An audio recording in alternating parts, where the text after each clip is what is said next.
Magandang gabi po. Meron tayong isa na namang balita, malaking balita po ito. Ang ito naman po sa ngayon, ang pag-usapan po natin ito ay maganda ito. Kumbaga musika naman ito pakinggan sa mga mga DDS, mga diehard Duterte supporters. At ito naman po ay nakatuliling sa tainga naman ng mga DDH. Ano yung DDH? Duterte haters. So yan po ang ating ngayon. Ang balita natin sa ngayon ay pinapatanggal ni Attorney Kaufman ang abogado ng mga biktima sa ICC, mga biktima ko ng war on drugs, pinapatanggal ni Attorney Kaufman sina Attorney Joel Butoyan at saka si Attorney Gabriel Andres. At saka isa si Nicolene, nakalimutan ko pangalan. Anyway, malalaman natin mamaya. At ano ang dahilan? Ang dahilan po ay conflict of interest. Nagkukontra-kontra ang kanilang interest. Ang isang interest nila ay ang ganpanan nila ang pagiging abogado ng mga biktima. Pangalawa ay gampanan nilang obligasyon na kung may makikita silang ebidensya na pabor kay Duterte mula sa mga lahat na biktima ay hindi nila kayang gawin na ibigay kay Duterte sapagkat po ay nagsilbi sila mula pa doon sa pagtutulong sa mga biktima sa pamamagitan ng tinatawag na Center Law Philippines. Yan kung saan ang galing din si Attorney Harry Roque. Andyan din si Romel Bagares na kasyamanwa ko, taga Jensen. Si Attorney Romel Bagares, dating medyaman kagaya ko. So anyway, yan po ang dahilan. At kung bakit? Hindi ba dapat? Tinatanong pa ba yun? Abogado ka nang umaakusa. Tapos may obligasyon ka pa ba na magiging patas sa akusado? Wala tayong magagawa, ladies and gentlemen, kasi iyan po ang pamantayan ng batas sa International Criminal Court. Kaya, pinapatanggal si Attorney Joel Butoyan at si Attorney Gabriel Andres at isa pa. Basahin po natin ang motion o ang hiling na sinampa ng abogado ni Duterte na si Attorney Nicholas Kaufman. Ito po yan.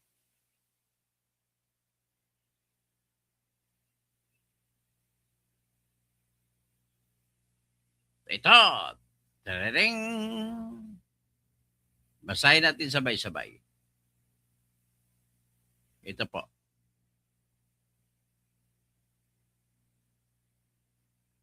Pre-trial chamber 1. Basahin natin ang motion.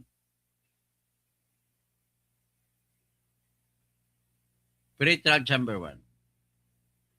Ang judge dito si Judge Julia Antonella Mutok, presiding judge. Si Judge Rene Adelaide Sophie Alapini Ganzo. Si Judge Maria del Socorro Flores Liera. Situation in the Republic of the Philippines in the case of prosecutor versus Rodrigo Roa Duterte. Public redacted version of defense request for the disqualification of the external legal representatives for the victims. Introduction.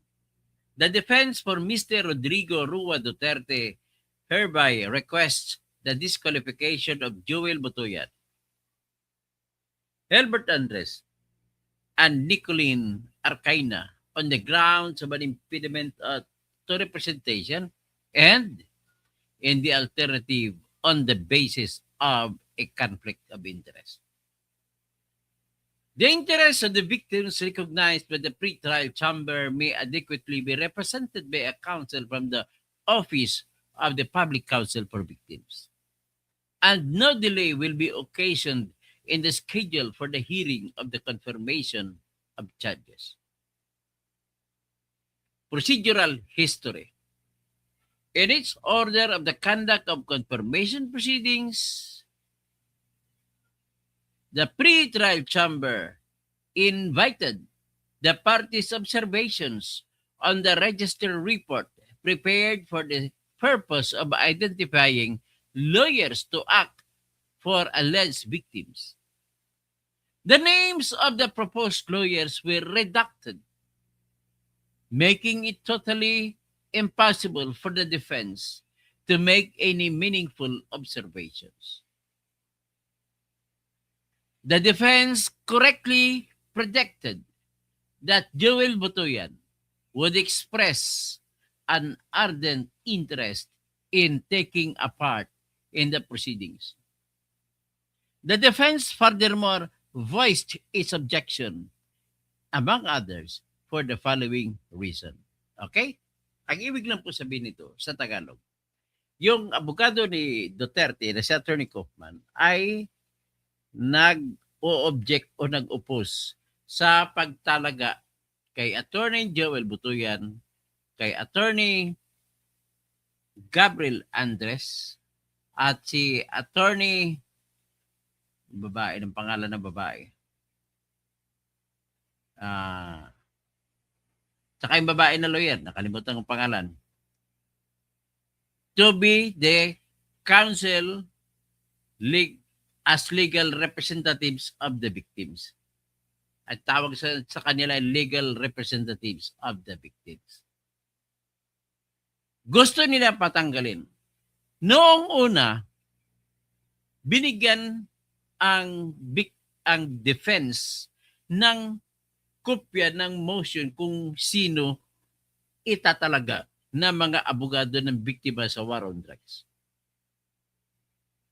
Ang sabi nila ni Attorney Kaufman, sa panahon na yun ay hindi man lamang nilagay ang pangalan, nakatago, nakaridak. So ngayon, ano ang nangyari? Ngayon lang nila nalaman nung inappoint na si Attorney Joel Butuyan, Attorney Gilbert Andres, at saka yung isang abogado na magiging counsel as legal representatives of the victims. So nagulat sila.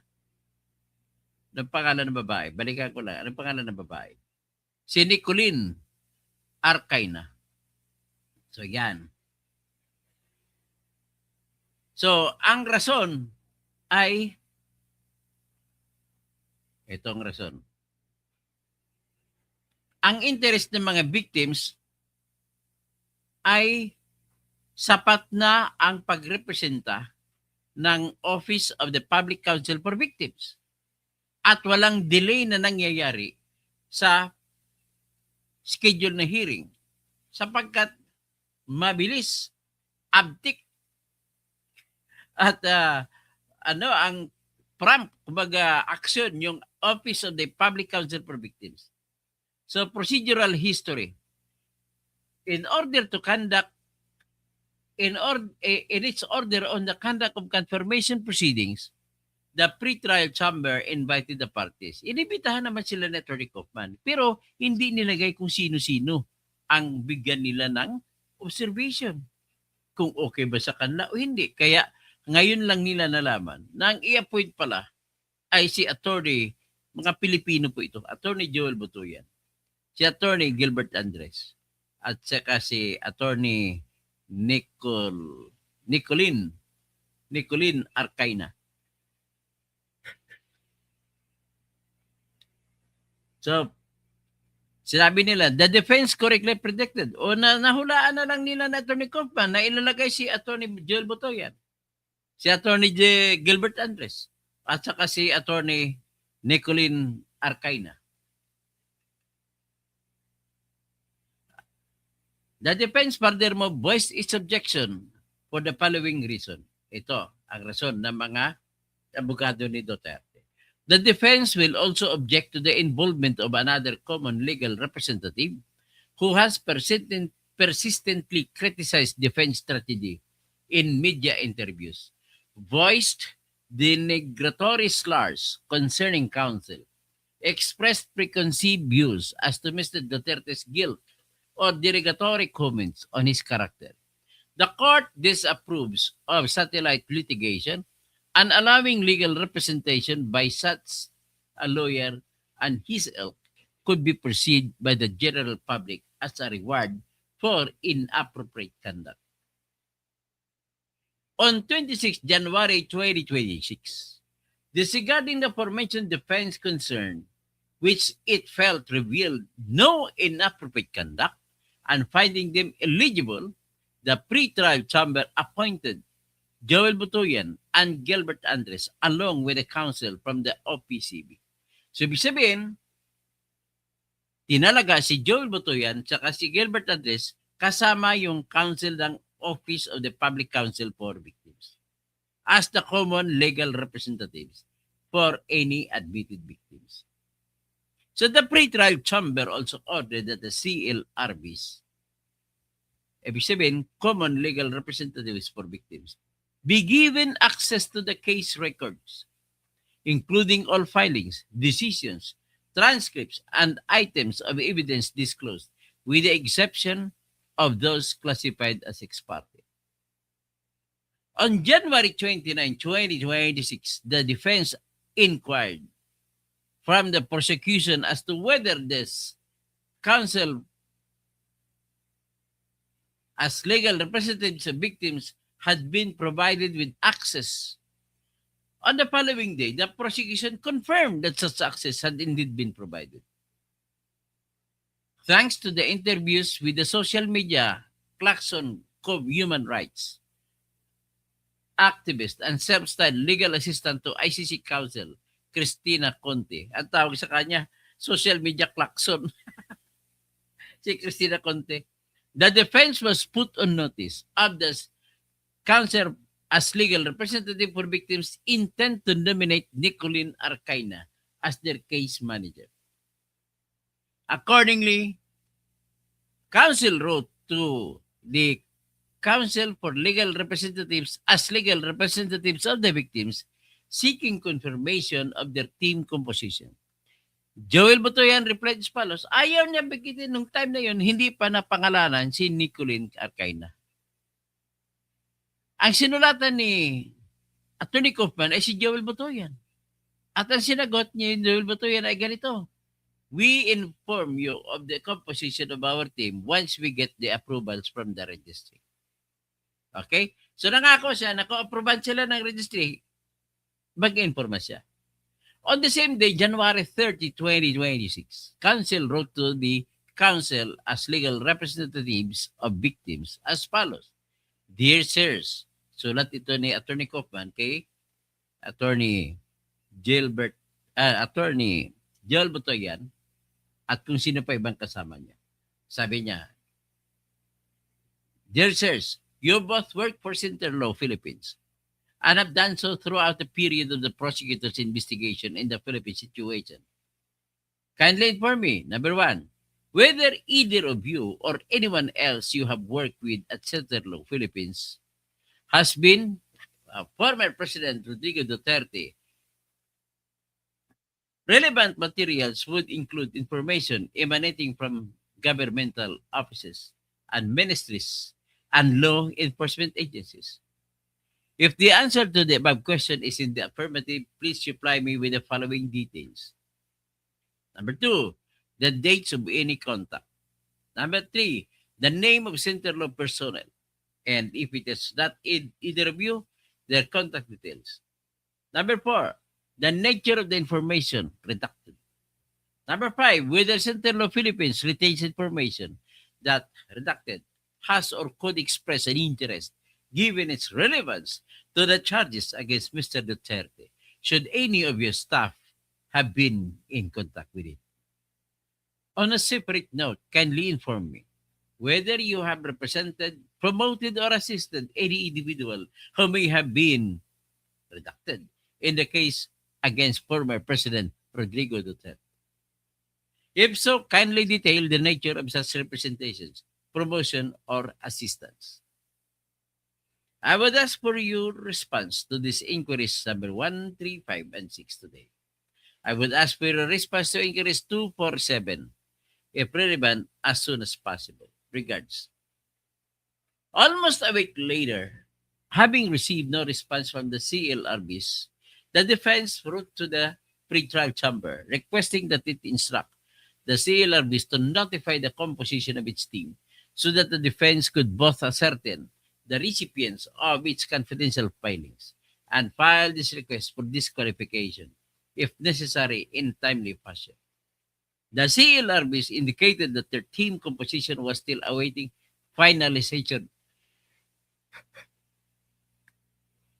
On 3 February 2026, Joel Butuyan responded to counsel's mail seeking information on redacted between him, his associates, and redacted again.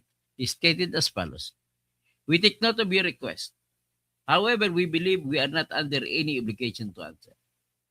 Subsequently, on 6 February 2026, the pretrial chamber issued an email order rejecting the defense request for the legal representatives to disclose their proposed team members and to confirm Nicolene Arcaina's appointment.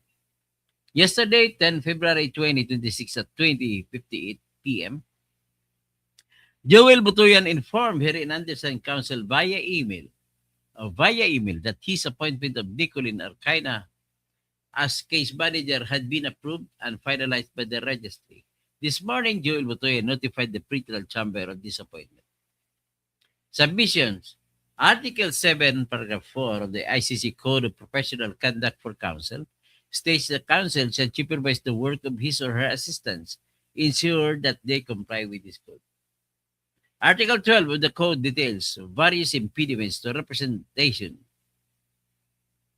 Nick Arcaina has a professional relationship with Joel Butuyan and Gilbert Aldres. She was employed from March 2019 to December 2023 as fellow and staff lawyer at Centerdo, contemporaneously with and alongside both Joel Butuyan and Gilbert Andres, who have worked for this organization since at least the 2010s. Her subsequent appointment to the external team representing victims suggests a continuity of his professional association and not a one-off working relationship. By virtue of their collaboration with her, both Joel Butuyan and Gilbert Andres must have known contemporaneously that Nicolene Arcaina. To compound matters, the prosecution has since confirmed that both Joel Butuyan and Gilbert Andres had been given access to and prior to 30 January 2026 when counsel wrote his email to them. As such, both Joel Butuyan and Gilbert Andres should have known that Nicolene Arcaina was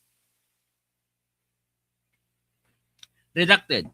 At the same time, they were processing her appointment to their team. If this were not enough, both Joel Butuyan and Gilbert Andres thereafter provided an evasive response to counsel's email concerning redacted again. Even if the trial chamber should be persuaded that there exists no impediment to representation arising out of the appointment of 3 external legal representatives, a conflict of interest arises with respect to Nicolene Arcaina's current role as a victim's case manager, and these roles are structurally incompatible. The prosecution and legal representatives for victims operate under a distinct mandates and obligations. Whereas the prosecution is a minister of justice, tasked with truth-seeking, function, and disclosure duties, victims' counsel are partisan representatives owing duties only to their clients and are not subject to comparable situation. The practical effect of redacted is that redacted again may access and retain potentially exculpatory evidence or information material to the defense outside the disclosure regime, which, as shown above, is indeed the case. This clearly undermines the fairness proceedings. So, ibig sabihin, ang ang pinaprotesta ni Kaufman, ang yung babae na abogado, si Nicolene Arcain, at pati na rin sila ni Joel Butuyan, pati na rin si Gilbert Andres, pinaprotesta ni Attorney Nicholas Kaufman. Bakit po? Kasi po, hindi pwede na magiging abogado ka ng umaakusa kung ikaw ay kaaway mo yung akusado. Kailangan neutral ka. Bakit? Kasi hindi po maiwasan na pag ikaw ay abogado ng biktima, mayroong mga ebidensya na mapunta sa kamay mo na makakatulong sa akusado. Kaya hindi sila pwede. Kasi sa simula pa lang, sa Pilipinas pa lang, wala pang kaso sa ICC. Klarong-klaro na sa internet na na-monitor na kayo ni Attorney Kaufman na galit kay Duterte. So hindi pwede na maging abogado ka ng biktima kung ikaw galit kay Duterte. Ganun po yung batas sa ICC. So with this, tatapusin natin.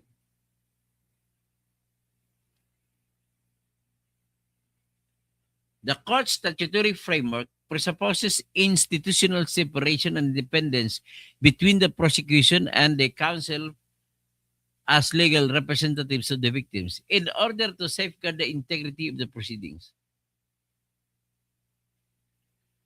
The connection extends further still. Joel Butuyan and Gilbert Andres have likewise redacted. The resulting web creates an objective appearance of bias incompatible with the integrity of the proceedings. Deducted again. Conclusion and relief question. The standard for a conflict of interest at the ICC is whether a reasonable and informed observer would apprehend bias. Actual prejudice is irrelevant. It is also a clear impediment to representation for counsel or his associates. Two, redacted na naman. The CLRB do not appear to have informed the pretrial chamber of the pertinent facts set out in this filing, nor have they taken any steps to terminate Nicolene Arcaina's appointment. Given that they should have been aware of and quiet and opposite, they have actively promoted. This goes beyond passive omission.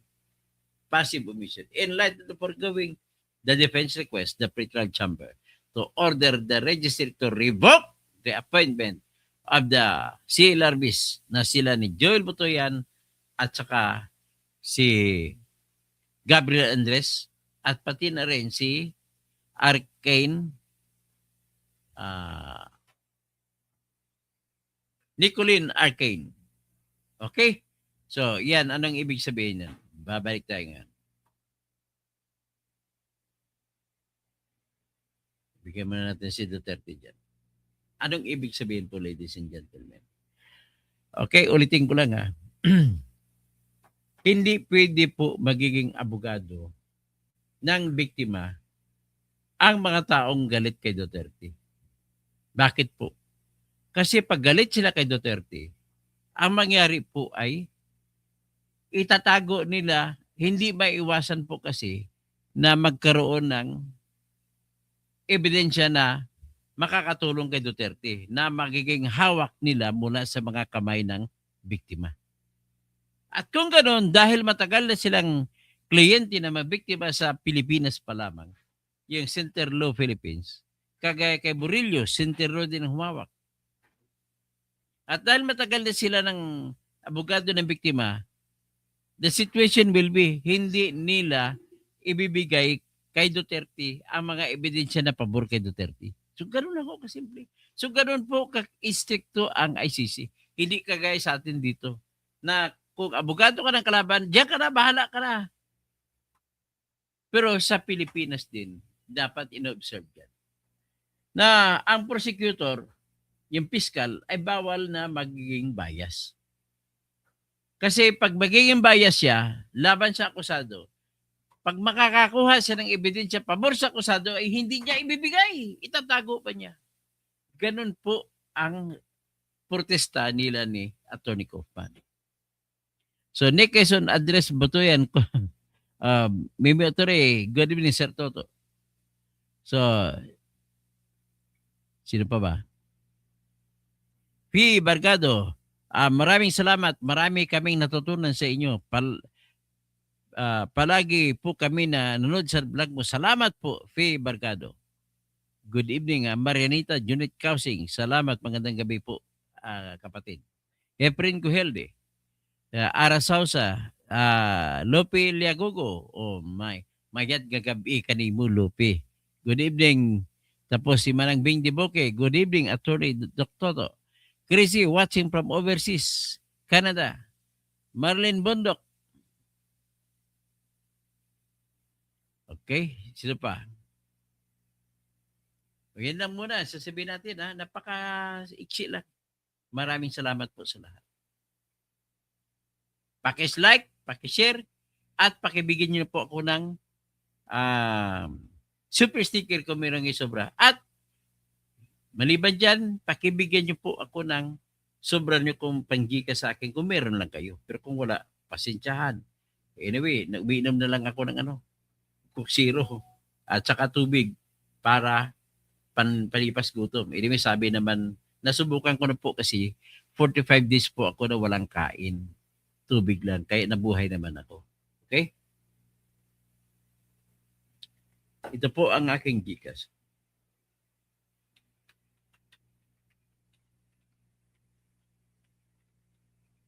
Ito po ang aking Gcash.